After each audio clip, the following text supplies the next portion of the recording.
I used to work night shifts at a call center that handled emergency roadside assistance. Flat tires, locked cars, dead batteries. Pretty boring stuff most nights. But this happened 2 years ago and I still can't sleep properly.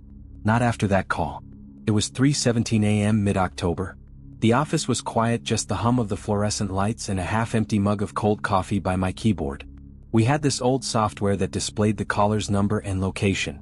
Basic stuff. But that night the call came in without a number. Just the word blocked in bold red letters.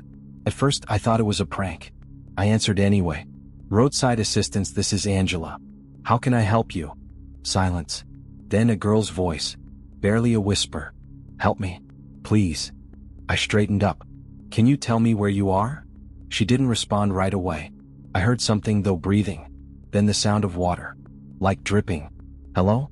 Can you tell me what's happening? Then came the whisper again, soft but urgent. He's in the house. That's when my screen glitched just for a second. Then it froze. Totally unresponsive. I called my supervisor over. By the time he got there, the call had ended. I checked the log, no record of the call. Not even under the missed or incoming tabs. I'm not crazy, I know what I heard. But there was nothing. That would have been weird enough. But it gets worse. That same week, I kept getting these anonymous calls at home. Middle of the night. Same whispering voice. No number. Always the same phrase. He's still here. I stopped sleeping. I started digging. I had IT pull archived call logs manually, off the old server backups. We found one that matched the time. But here's the thing, the call didn't come from a cell tower. It came from a landline. An address was listed. I looked it up. It was an abandoned house. Burned down in 1996. The fire killed a man and his daughter. He was abusive. She was trying to call for help. They found her body in the closet, phone in hand. Line melted to the receiver. I don't work night shifts anymore. And I don't answer blocked calls. I told myself I was done. That I would move on, forget the voice, forget the call, forget the address that no longer had a house attached to it. But something had shifted in me after that night. It's like I'd opened a door that wasn't meant to be opened, and whatever had been on the other side it noticed. The days passed slowly. I stopped going to the office. I told HR I was having panic attacks, which wasn't a lie, and they gave me a few weeks off. I tried to stay busy, but the memory of the voice followed me like a shadow, stretching behind every ordinary thing I did. Even the quiet wasn't safe anymore. My apartment, a narrow one-bedroom on the 6th floor of a dated complex near the freeway, had always been small, but it had never felt tight until now. The walls seemed to close in at night, especially when the lights were off and I lay in bed, staring up at the ceiling fan spinning slowly, like the ticking of a clock running out of time. One night, I woke up at 2:03 a.m. exactly. I hadn't set an alarm. There was no thunder, no sirens, no noise from the street. Just the feeling. That sharp, cold awareness, the kind that pricks your spine and tells your body that you're not alone. I sat up. The room was completely still, but my phone, which I always left charging on the nightstand, was lit up. Unknown number. Not blocked. Not private. Just unknown. With no ringtone. Just glowing silently, screen alive. I stared at it, the breath caught in my chest. My hand hovered over it, then withdrew. I didn't want to touch it. I didn't want to let it in. But the light disappeared. The screen went black. I didn't sleep the rest of the night. The next day, I did something I never thought I'd do. I drove to the address. It was about 40 minutes out of town, past a county line that doesn't get much traffic anymore, into the overgrown skeleton of a once suburban stretch of homes from the 60s. The kind with long driveways, big yards, no sidewalks. Most of the houses were boarded up or gone entirely, just fenced-off lots with weeds taller than your knees and wind chimes still hanging in the breeze, even though there were no people left to hear them. The property was marked only by a rusted mailbox and a gap in a chain-link fence. No numbers. Just a feel like the earth itself didn't want to be disturbed. My GPS showed the little red pin hovering over a patch of dirt and gravel, surrounded by trees that looked like they hadn't grown so much as twisted. Nature had taken the place back, but something in me knew I had the right spot. The house was gone. Completely. But something remained. The foundation maybe. A concrete rectangle, half buried under leaves and branches, cracked through the middle like a scar that hadn't healed right. I parked across the road and sat in the car for a while, engine idling, trying to convince myself I'd done enough just by showing up. But then I heard it faint, like a radio left on in another room. A voice. Or maybe a sob. I turned the engine off. The silence after the hum was deafening. The air felt thicker here, like I was breathing through wool. I got out and walked to the edge of the property. As soon as my foot touched the foundation, my phone buzzed violently in my pocket. I froze. I hadn't touched it. Hadn't used it since I left the apartment. I pulled it out. Call from unknown. 1 second. It was already active. It hadn't rung. It had answered itself. I held it to my ear. Nothing. Then a soft, wet gasp. Not a word. Not a voice. Just breathing. Choked, uneven, full of phlegm and panic. The sound of someone dying and not knowing if they'll be found. I opened my mouth, but I couldn't speak. My body had gone cold, my jaw locked, my fingers numb. I could only listen. Then the call ended. No log was saved. I turned to leave. I tried to leave, but something stopped me. Not physically. Just a pressure. Like the air ahead was too dense to pass through. And that's when I saw it. On the far side of the lot, where the burned wall of the old house might have once stood, was a closet door. Nothing around it, just the door, upright, unburned, freestanding on nothing, with a brass knob that shimmered in the dull gray afternoon light. It was like a stage prop left behind after the show, eerie in its isolation. The door was slightly ajar. And I swear to you, I saw a hand slowly pull it closed from the inside. The fingers were small, childlike, charred. Don't forget to subscribe and like if you like this story. Don't forget to subscribe and like if you like this story. I didn't move. I didn't blink. I barely breathed. That door, impossibly real, horribly out of place, just stood there, quiet again, as if it hadn't moved at all. But I know what I saw. The fingers, curled and brittle, had trembled slightly as they pulled it closed. Not like they were hiding. More like they were waiting. And for a long time I just stared. My feet were sunk into soft earth, but I couldn't feel the ground beneath me. My skin felt wrong. The air was no longer air, it was pressure, thick and charged like the sky before a tornado. The branches around the lot had gone completely still. No birds. No wind. Not even a single leaf moved. It was like the whole world was holding its breath. The longer I looked at the door, the more it seemed to change. Or maybe it was me. The brass knob shimmered in a way that was too deliberate, too alive. Almost like it wanted to be noticed. The wood of the door had no scorch marks, no damage, no grime. In fact, it looked brand new, out of place in a place where nothing was new. My mind kept circling around the absurdity of it. A door with no frame, no hinges, no house, just standing there, balanced on cracked concrete like it belonged to another reality entirely. I stepped forward. 1 step. 2. There was no decision. No logic. I wasn't thinking. I was just drawn. Like the door had hooked some invisible part of me and was reeling me in slowly, gently, like an angler waiting for the perfect moment to strike. When I was about 10 feet away, I noticed something else: scratch marks. Around the base of the door, on the concrete. Not from animals. Not from time. These were deliberate. Long, deep gouges in the cement, like fingernails clawing backward. There were too many to count. Some were fresh. Some were so old they'd collected rainwater and dried leaves. That's when I started to hear it again. The whisper. But this time it wasn't in my phone. It was everywhere. Oh, garbled. Like voices overlapping underwater. A chorus of pleading. Don't open it. Don't open it. Don't open it. The words melted into one another. Not aggressive. Not threatening. Just desperate. Frantic. Hopeless. I should have listened. But I didn't. I reached out my hand, drawn to the glinting brass knob like a moth to a flame. The moment my fingers touched it, everything around me changed. Not violently, just shifted. Like turning the dial on a radio just barely out of tune. The sky didn't darken, but the light bent in a way I can't describe. The world tilted. And suddenly the door wasn't cold anymore. It was warm. Almost beating. I could feel a pulse beneath my palm. A slow, dragging thud. Like a heart. I pulled my hand back, startled, but the warmth stayed. The sensation had imprinted itself into my skin. Then behind me a sound. A branch snapped. I turned quickly, eyes darting through the trees. Nothing. But I knew I wasn't alone. The whispering stopped, replaced by something far worse. Silence that expected something. Like the breath someone holds just before lunging forward. I don't remember deciding to leave. My legs just moved, stumbling backward, turning, breaking into a run before I fully understood that I was running. My feet tore through the weeds. Twigs scraped at my arms. My lungs burned. And the door, God, that door seemed to watch me go, like an eye narrowing in quiet amusement. I didn't look back until I reached the car. And when I did, when I turned around, panting, sweating, cold to the bone, the door was gone. Not open. Not closed. Just gone. I stood there, blinking in disbelief, half expecting it to fade back in like an afterimage. But the lot was empty. Completely. I drove home in silence, gripping the wheel so tightly my fingers turned numb.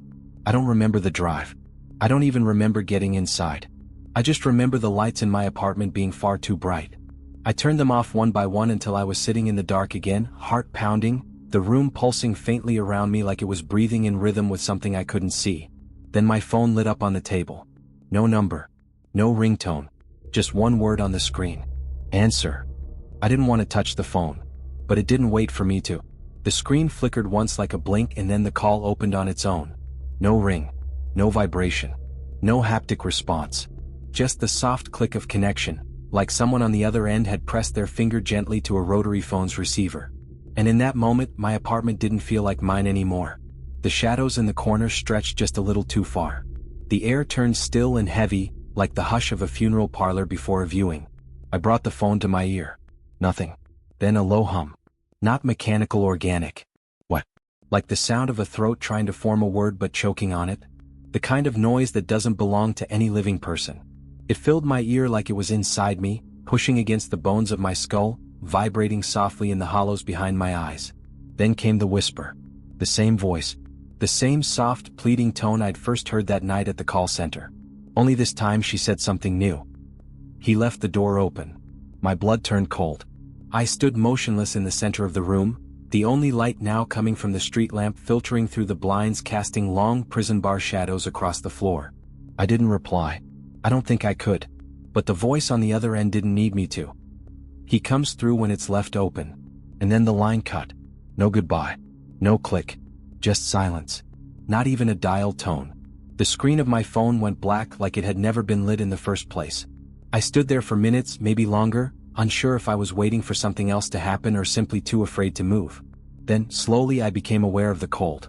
Not from outside, not from a breeze or draft, but from within. The kind of chill that comes from deep under the skin, like the warmth had been siphoned out from the bones. I walked through the apartment in slow, mechanical steps, checking each window, each door, making sure everything was locked. But no matter what I did, I couldn't shake the feeling that something had already gotten in. The hallway to my bedroom felt longer than usual. Too long. The walls on either side seemed to lean inward, subtly, like they were drawing me down a throat. As I passed the bathroom, I noticed something that stopped me dead. My reflection in the mirror was wrong. Not distorted. Not monstrous. Just delayed. Like a live feed on a broken camera. I moved my hand up slowly, and a moment later the reflection followed. The light in the bathroom was off, but the mirror gleamed as if lit from behind by some unseen source. And worse, there was something else in it. Behind me. Something standing in the dark, just beyond the bedroom door. Tall. Thin. Motionless. At first I thought it was a shadow, some coat on a hook. But it was too straight. Too still. And its shape had definition: shoulders, a long neck, arms pressed stiffly at its sides. It didn't move. But neither did I. I forced myself to turn around. Nothing there. Empty hallway. Bedroom door open just the way I'd left it. But when I turned back to the mirror so slowly, the figure was closer. Not dramatically. Just a few inches. As if it had shuffled forward while I wasn't looking. And then I realized something that made my stomach turn. The figure wasn't in the hallway behind me. It was inside the reflection of the room behind me. It wasn't in the apartment. It was in the mirror. And it was watching me. I reached up and flicked on the bathroom light. The brightness was harsh, sudden, and the reflection snapped back to normal. No delay. No figure. Just me, pale and wide-eyed, clutching my phone like a weapon I didn't know how to use. I backed out of the bathroom and shut the door, my fingers trembling on the knob. For a second I just stood there, pressing my forehead to the cool surface, trying to slow my breathing. But behind the door I could hear it. The faint, rhythmic tapping. Like fingers drumming lightly on glass. Not from the mirror. From inside it. I didn't sleep that night. Not even close. I sat in the living room with every light on, lamps, overheads, the TV muted on a cooking channel just for the flicker. The blinds were drawn, but I kept glancing toward them anyway, half expecting to see a silhouette pressed against the glass, watching. That tapping sound from the bathroom never got louder. It never grew frantic or violent.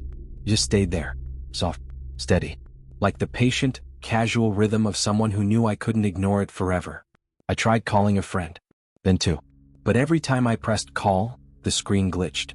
Froze. Then faded to black. One time it buzzed in my hand like it had connected, but there was nothing on the other end. Not even static.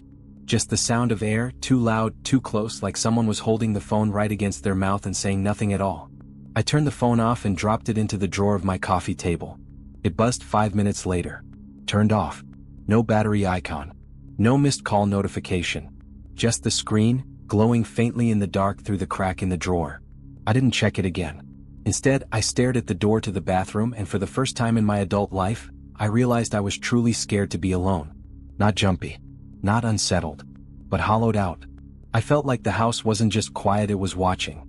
Like it was waiting for me to walk past the mirror again. Like it wanted me to. And the worst part? A part of me wanted to. It started around 3 a.m., a sensation I couldn't shake. Not a thought. Not a dream. A feeling. Like I'd left something unfinished. Not outside. Not at the call center. Here in my apartment. And the longer I ignored it, the stronger it got. I began to feel like I was being pulled. First gently. A nudge. A twitch at the edge of my attention. Then more insistently. A tension behind my eyes, a tightness in the base of my neck, like gravity itself was bending me back toward the hallway. The bathroom. The mirror. Eventually, around 4:12 a.m., I stood up. I didn't remember deciding to, I just realized I was on my feet. The apartment was deathly quiet. No traffic outside. No plumbing hum. Even the muted TV had gone black. I stepped into the hallway. Slowly. Each footstep sounded impossibly loud on the wood floor. The kind of echo that only exists in buildings that are supposed to be empty. The door to the bathroom was still shut. But the tapping had stopped. Somehow that made it worse. I stood there for a long time just listening. Not breathing. Not moving. I stared at the silver handle, catching the reflection of my own face in its curve. Then I reached out. My hand shook. I wasn't trying to be dramatic, it just did. As if my body was still smarter than my brain, trying to stop me from doing what it knew I was about to do. The knob turned silently. And when I opened the door, nothing. The mirror was clean. Empty. Just my reflection, pale and exhausted, staring back at me under the sterile bathroom light. I stepped inside slowly. The floor tiles were cold under my feet. I moved to the sink, reached for the faucet. And that's when I noticed it. A handprint. Pressed low on the glass. Too low for me. The fingers were long, spindly, the palm wide and splayed like it had been flattened deliberately against the mirror's surface. The print wasn't greasy or dirty. It looked more like moisture. Like something warm had stood there, breathing against the glass from inside it. I wiped at it with a towel. The print didn't fade. I stared at my own eyes in the reflection. And for just a second, so fast I nearly missed it, my reflection blinked, but I didn't. That was the moment. The first crack in the surface of reality. Because once you see it, once you notice the delay or the small shift, or that blink that comes too late, something changes. You can't unsee it. You realize that whatever's in the mirror isn't really you. Not completely. Something else is behind your eyes. Mimicking. Waiting. Patient as rust. I stepped back from the mirror slowly. My skin prickled, every hair standing on end like the electricity in the room had reversed. As I reached for the door to leave, I heard something behind me, no, inside the glass.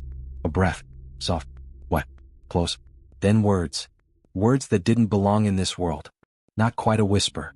Not a voice. Just a presence, pushing the sound out through the silvered glass like a mouth behind a curtain. You brought him through. I didn't turn around. The voice wasn't behind me. It wasn't anywhere in the room, not in a way you could point to. It was through the mirror and beyond the walls, like it had wormed its way in through cracks I hadn't known existed. Its weight pressed on the room like fog, heavy and moist and indifferent. I could feel it in my teeth, in the soft meat under my ribs. Like I'd swallowed something invisible and now it lived inside me. I opened the bathroom door and stepped into the hallway. Behind me, the light in the mirror stayed on even after I flicked the switch. Even after I closed the door. I stood in the hallway for a moment, trying to gather my thoughts. There was a part of me, some dying, flickering rational part that wanted to believe I was just sleep-deprived. That I was cracking under the weight of some latent anxiety. But that part was fading fast, being eaten by the silence of my apartment. Silence that now felt thick like a blanket laid over a corpse. I made it back to the living room and sat on the couch. I don't remember falling asleep. But I must have. Because when I opened my eyes, it was morning. Not bright. Just gray, like someone had poured milk into the sky. The apartment felt off. Like the air had been stirred around during the night. I sat there listening. No birds. No cars. No movement from the other apartments. Nothing. I checked my phone. Dead. Even though I remembered charging it. I got up and crossed to the window, pulled the blinds, and stopped breathing. Everything outside was gone. Not in flames. Not in ruins. Just not there. No buildings. No street. No sky. Only fog and endless pale wall of it, pressed against the glass like cotton soaked in milk. And behind it movement. Slow. Subtle. Like something pacing just out of view. I backed away from the window step by step, not blinking. And then I heard it again. The phone. But not my cell. The landline. My work phone. The one from the call center. Except I wasn't there anymore. The sound was wrong, too off-pitch, like the ring had been slowed down. Drawn out. Each chime warped and soft as though heard through water or old film. But it was real. I turned toward the kitchen and there it was. The desk from the call center. Sitting in the middle of the room. The chair. The monitor. The headset. The same cheap plastic phone. Like someone had cut a piece of the call center out of time and dropped it here. It was ringing. I stepped toward it slowly, each step sticky as though the floor had grown soft beneath my feet. The phone rang again. And again. And then it stopped. Just as I reached for it. The silence that followed was so complete it felt violent. Then without ringing, the headset lit up. Connected. And I heard her. Same voice. Same breathless whisper. But this time it wasn't just scared. It was angry. You heard me. You didn't help. You left the door open. I tried to speak, but my voice cracked in my throat like dry paper. The screen on the desk flickered to life. But it wasn't my work terminal. It was a camera feed. One camera. Pointed at a mirror. My mirror. In my bathroom. The frame shook softly like the camera was breathing. And there, inside the mirror, something stood. Not a person. Not really. It was tall. Too tall. Its body narrow and wrong. The limbs were too long and slightly bent, like someone had tried to imitate a human body without understanding how one worked. The skin, or what passed for skin, was pale and papery, veined like dried leaves. The head was tilted to one side just enough to feel intentional. And it was watching me. Through the camera. Through the mirror. Through the screen. It raised one hand. Pressed it to the glass. The feed blinked. And the handprint appeared on my side. On my mirror. I ran. I don't even remember making the choice. My body just did it. I slammed through the bathroom door, grabbed the mirror from the wall, ripped it down in one motion and hurled it face first into the bathtub. The sound it made wasn't glass shattering. It was wet. Like something inside the mirror had torn. And then everything in the apartment went silent again. No echoes. No wind. Just nothing. The mirror lay in the tub, split down the middle. A long, jagged crack ran through it. No reflection. Just blackness. And from that darkness came a whisper. The last thing it ever said to me. You're the door now.